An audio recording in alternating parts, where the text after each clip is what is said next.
미국 보스턴 외곽에는 골든 코넬 신학대학원이 있습니다.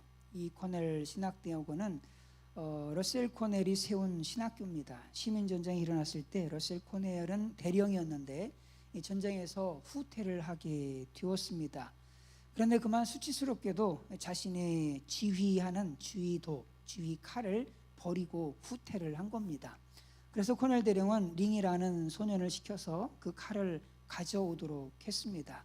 그러자 이 소년이 목숨을 걸고 적진에 들어가서 칼을 가지고 왔습니다. 하지만 총에 맞아서 총에 맞고 말았습니다. 이 소년이 칼을 대령에게 주면서 마지막 눈을 감을 때 이렇게 말을 했습니다. 나는 죽음을 두려워하지 않습니다. 왜냐하면 부활하신 예수님께서 나와 함께 계시기 때문입니다. 무신론자였던 코넬은 부활의 예수를 증거하며 죽어간 그 소년의 시체 앞에 무릎을 꿇고 이런 결단을 합니다. 주여, 이 소년이 고백한 하나님을 위해서 제가 몸을 바치겠습니다. 그리고 코넬은 자신의 전 재산을 털어서 골든 코넬 신학대학원을 세웠습니다. 소년 링의 희생과 그의 전도를 통해서 코넬이 새 인생을 살게 된 것이죠. 이처럼 누군가의 전도가 없이는 그 누구도 결코 구원의 길에 이를 수가 없습니다. 그래서 예수님은 이렇게 말씀하십니다. 읽습니다. 시작. 예수께서 또 이르시되 너에게 평강이 있을지어다. 아버지께서 나를 보내신 것 같이 나도 너희를 보내노라. 나도 너희를 보내노라. 세상을 구원하기 위해서 하나님께서 예수 그리스도를 이 세상에 보내신 것처럼 예수님도 이 세상을 구원하기 위해서 제자들을 이 세상에 보내셨어요. 그래서 베드로는 순종해서 담대하게 예수 그리스도의 부활을 증거했습니다. 읽습니다. 시작.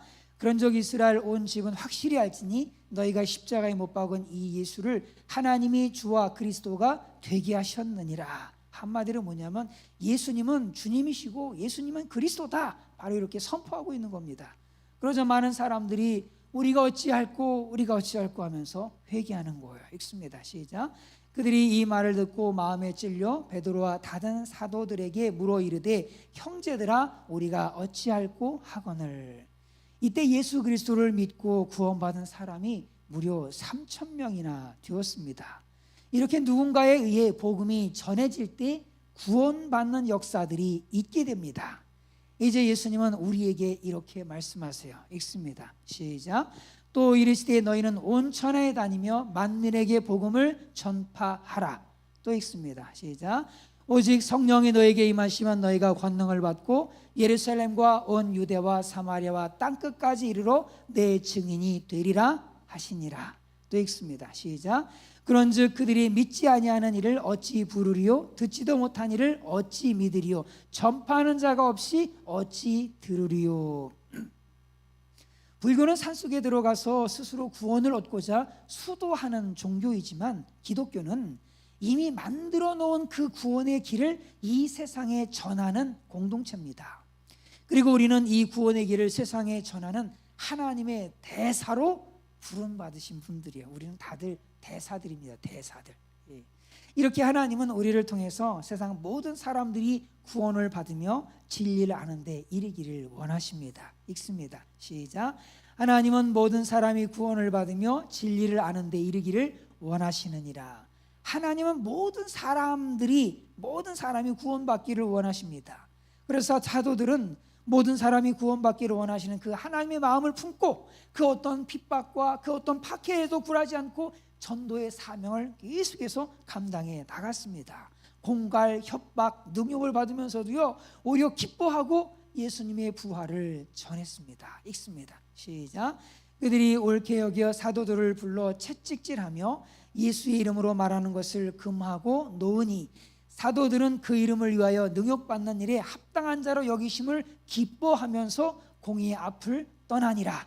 그들이 날마다 성전에 있든지 집에 있든지 예수는 그리스도라고 가르치기와 전도하기를 그치지 아니하니라. 우리 구세군 교회도 성전에 있든지 집에 있든지 날마다 예수님을 그리스도라고 가르치기와 전도하기를 쉬지 않는 그런 교회가 되어야 하겠습니다. 미국의 유명한 부흥사였던 무디가 시카고에서 살고 있을 때였습니다. 어느 날 집회를 마치고 밤늦게 집으로 돌아오는 길이었습니다. 이때 한 젊은이가 가로등에 기대에 있는 것을 발견했어요. 무디가. 그래서 그에게 다가가서 물었습니다. 예수님 믿으십니까? 물으니까 이 청년이 무디를 노려보더니만은 주먹을 불끈 쥐고는 치지 못하고 그냥 악소리만 질러버렸어요. 전도하다가 아주 이 무디가 큰 봉변을 당하겠다라는 생각이 들어서 침착하게 이렇게 말을 합니다. 미안합니다. 미안합니다. 난 그저 당연한 것을 물어봤을 뿐입니다. 그러니까 이 청년이 오히려 더 격한 어조로다가 그렇게 소리치는 거예요. 남의 일에 간섭하지 말고 네 일이나 좀 하라고, 네 일이나 하라고 그렇게 얘기하는 거예요. 그러자 무디가 다시 얘기를 합니다. 사실 이걸 제가 하는 일입니다. 제가 하는 일이 이거예요. 전도하는 일이 제가 하는 일입니다. 이런 얘기를 한 거예요. 이런 일이 있은 후 3개월이 지난 어느 추운 새벽녘이었습니다. 누군가가 무디의 집 문을 두들기는 거예요. 그 밖에서 이런 음성이 들렸습니다. 나는 그리스도인이 되고 싶습니다. 이렇게 하는 거예요. 이 말을 듣고요, 무디가 문을 열었는데 무디는 깜짝 놀랐습니다. 왜냐하면 그가 바로 3개월 전에 무디를 때리려고 했던 그 청년이었기 때문입니다. 무디의 안내로 집에 들어선 이 청년은 먼저 공손히 무디에게 인사를 하더니만 다음과 같이 말을 해요. 나는 선생님의 전도를 받고 지금까지 말할 수 없는 번민으로 고통을 당해왔습니다. 그리고 어젯밤에도 잠을 이루지 못하고 번민하다가 결심하고 이렇게 찾아온 것입니다. 제발 저를 위해 기도해 주십시오. 아니 근데 생각해 보세요. 무디가 뭐 전도한 게 뭐가 있다고요? 예수 믿으세요? 한마디 이거 한 것뿐이 없거든요. 이거 한마디 했다가 그냥 맞을 뻔해갔는데 뭐 네 일이나 하라고 그래가지고 저 전도하는 게 제 일입니다. 이렇게 하고 이제 대화가 끝난 거였거든요. 결국 전도한 게 없어요. 예수 믿으세요? 이 한마디 한 것밖에 없습니다. 그런데 그 청년은 그 이후로 잠을 못 자는 거, 도대체가 그냥 머릿속이 너무 복잡했던 것 같아요. 무슨 사연인지 모르지만 어쨌거나 너무너무 힘들고 잠을 잘 수가 없고 너무너무 번민스럽고 너무너무 고통스러워서 결국에는 그냥 무디를 찾아오게 되어졌던 거죠. 이 청년이 나중에는 무디가 운영하는 주일학교의 교사가 되었습니다.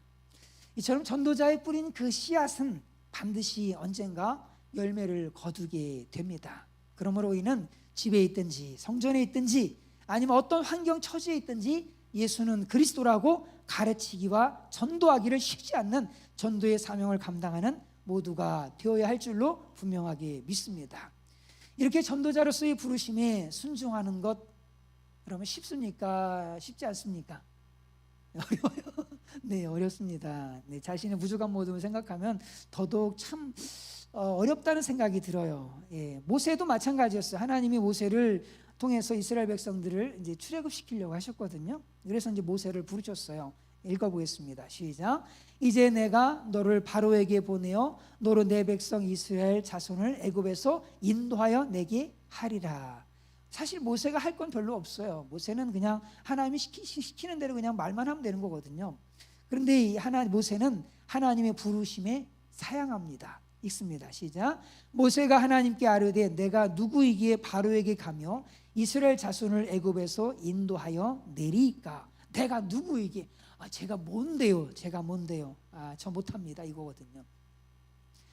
그리고선 이스라엘 백성들이 자기를 믿지도 않을 뿐만 아니라 자기 말을 듣지도 않을 겁니다 라고 하면서 하나님의 부르심을 거절합니다. 왜냐하면 이 모세에게는 트라우마가 있습니다. 예전에 한번 40세 지금 현재 나이 80이에요. 나이 80인데 나이 40세 때에 가졌던 트라우마가 지금도 그의 마음에 있는 거예요. 계속 남아 있는 거예요. 지난번에 말씀드렸던 것처럼 상처가 세월 간다고 해서 없어지는 게 아니에요.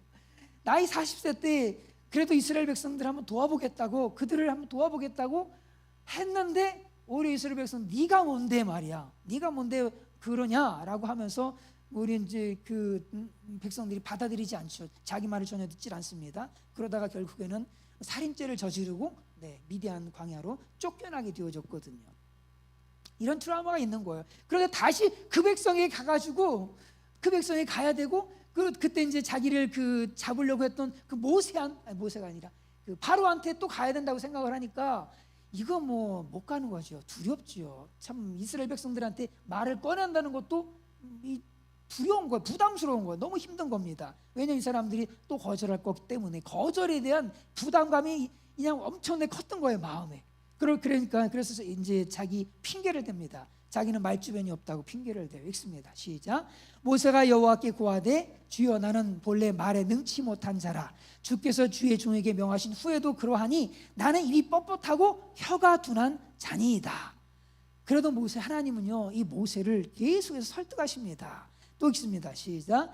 여호와께서 그에게 이르시되 누가 사람의 입을 지었느냐 누가 말 못하는 자나 못 듣는 자나 눈 밝은 자나 맹인이 되게 하였느냐 나 여호와가 아니냐 라고 하면서 그냥 하나님이 그냥 내가 다 한 거야 내가 다 한 거야 내가 다 한 거야 내가 너와 함께 있어서 내가 너한테 할 말을 가르쳐 줄 거야 그냥 너는 그 말만 하면 돼 라고 얘기를 하시는데도 그런데도 모세는 뭐라 그러냐면 주여 보낼 만한 자를 보내소서 다른 사람 제발 보내주세요. 나는 안 돼요. 나는 안 돼요. 다른 사람 보내주세요. 다른 사람 하면서 하나님의 부르심을 사양하죠. 결국 하나님은 이제 타협점을 제시해 주시는데 뭐냐? 야 그래 알았어. 그래 아론 내가 옆에 붙여줄 테니까 네 형이 있잖아 형 아론을 옆에 붙여줄 테니까 네가 애국으로 가서 그걸 해라 라고 하니까 그제서 아론을 믿고 가요. 아론을 믿고 이제 모세가 이제 하나님의 제안을 받아들이죠. 근데 참 이상하지 않습니까? 뭐냐면 아니 말 잘하는 아론을 택해서 그냥 출애굽시키면 되잖아요. 안 그래요? 아론이 말 잘하잖아요. 말 잘하거든요.